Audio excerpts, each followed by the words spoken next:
കൂത്താട്ടുകുളത്തെ CPM കൗൺസിലറെ തട്ടിക്കൊണ്ടുപോയ സംഭവത്തിൽ police നിയമ നടപടികൾ ആരംഭിച്ചേക്കും.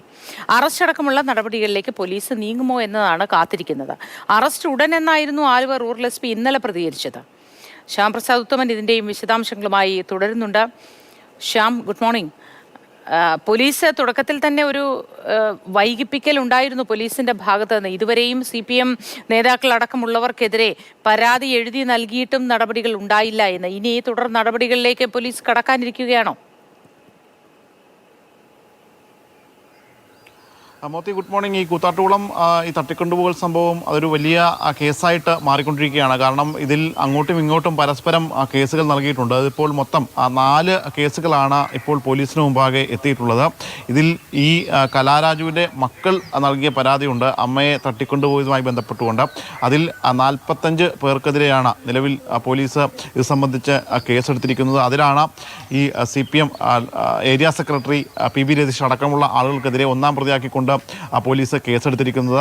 അത് ജാമ്യമില്ലാ വകുപ്പ് ഉൾപ്പെടെ ഇതിൽ ചുമത്തിയിട്ടുണ്ട്. അതായത് കലാരാജുവിൻ്റെ കൂടി പരാതി കിട്ടിയതോടെ ജാമ്യമില്ലാ വകുപ്പ് ഉൾപ്പെടെ ചുമത്തിയിട്ടുണ്ട്. കാരണം തൻ്റെ വസ്ത്രാക്ഷേപം ഉൾപ്പെടെയുള്ള കാര്യങ്ങൾ നടത്തുകയും അതോടൊപ്പം തന്നെ വലിച്ചിഴച്ച് കൊണ്ടുപോവുകയും ഒക്കെ ചെയ്തുവെന്നാണ് കലാരാജു തൻ്റെ പരാതിയിൽ വ്യക്തമാക്കിയിട്ടുള്ളത്. ഇതുകൂടാതെ തന്നെ ഈ പോലീസ് സ്റ്റേഷൻ ഉപരോധിച്ച MLA മാർക്കെതിരെ പോലീസ് കേസെടുത്തിട്ടുണ്ട്. അവരുടെ കൃത്യനിർവഹണം തടസ്സപ്പെടുത്തിയതുമായി ബന്ധപ്പെട്ടുകൊണ്ട് തന്നെ ഈ അനൂപ് ജേക്കബ് ഉൾപ്പെടെയുള്ള MLA ആയിരുന്നു ഈ പോലീസ് സ്റ്റേഷൻ ഉപരോധിച്ചത്. അതിൽ ഏകദേശം 40ഓളം വരുന്ന പ്രതികൾക്കെതിരെയാണ് പോലീസ് കേസെടുത്തിരിക്കുന്നത്.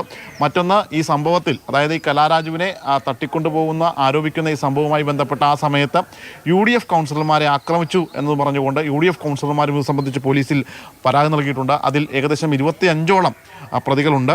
ഈ കൂത്താട്ടുകുളം നഗരസഭ അധ്യക്ഷ വിജയ ശിവന്റെ പരാതിയുമുണ്ട്. ആ കേസിൽ ഏകദേശം 40ഓളം പ്രതികളാണുള്ളത്. അങ്ങനെ മൊത്തത്തിൽ 4 കേസുകളിലുമായിട്ട് 150 പ്രതികൾ ഈ സംഭവവുമായി ബന്ധപ്പെട്ട് ഉണ്ട്. നിലവിൽ ഇന്നലെ ഇതിൽ പ്രധാനമായിട്ടും ഈ കലാരാജുവിൻ്റെ പരാതിയിൽ ഉടൻ തന്നെ നടപടി ഉണ്ടാകുമെന്നായിരുന്നു ആലുവ റൂറൽ SP വൈഭവ് സക്സേന വ്യക്തമാക്കിയിരുന്നത്. എന്നാൽ ഇത്തരമൊരു സംഭവം നടന്നിട്ടില്ല എന്ന് തന്നെയാണ് CPM ജില്ലാ സെക്രട്ടറി ഉൾപ്പെടെയുള്ളവർ വ്യക്തമാക്കുന്നത്. അങ്ങനെ ഒരു തട്ടിക്കൊണ്ടുപോകൽ നടന്നിട്ടില്ല. അത് കോൺഗ്രസിൻ്റെ ഒരു അട്ടിമറി നീക്കം എന്നതായിരുന്നു. നിലവിൽ കലാരാജു കോൺഗ്രസിൻ്റെ ടൂളായി മാറിക്കൊണ്ടിരിക്കുകയാണ് എന്നടക്കമുള്ള കാര്യങ്ങളാണ്, വിചിത്രവാദങ്ങളാണ് CPMൻ്റെ ജില്ലാ സെക്രട്ടറി വ്യക്തമാക്കിയത്. തൊട്ടടുത്തുള്ള ഏകദേശം ഈ പഞ്ചായത്തിൽ നിന്ന് ഏകദേശം തൊട്ടടുത്ത് 250 മീറ്റർ മാത്രം ദൂരമുള്ളൊരിടത്തേക്കാണ് കലാരാജുവിനെ കൊണ്ടുപോയത്. അതെങ്ങനെയാണ് തട്ടിക്കൊണ്ടുപോകലാകും എന്നതായിരുന്നു ജില്ലാ സെക്രട്ടറിയുടെ അടക്കം വിശദീകരണം ഉണ്ടായത്. എന്തായാലും പോലീസ് ഇത് സംബന്ധിച്ച് ഈ പരാതിയിൽ നടപടിയുമായി മുന്നോട്ട് പോകും എന്ന് ആലുവ റൂറൽ SP തന്നെ വ്യക്തമാക്കിയിട്ടുണ്ട്. ഇന്ന് അത് സംബന്ധിച്ച് കൂടുതൽ ഒരുപക്ഷെ അറസ്റ്റിലേക്കോ മറ്റും കടക്കാനുള്ള സാധ്യതയും ഉണ്ട്. ശരി ശ്യാം, ഇന്ന് ഏതായാലും അറസ്റ്റിലേക്കോ മറ്റോ കടക്കാനുള്ള സാധ്യതയുണ്ട് എന്നാണ് ശ്യാം പ്രസാദ് ഉത്തമൻ വിവരമായി നൽകുന്നത്.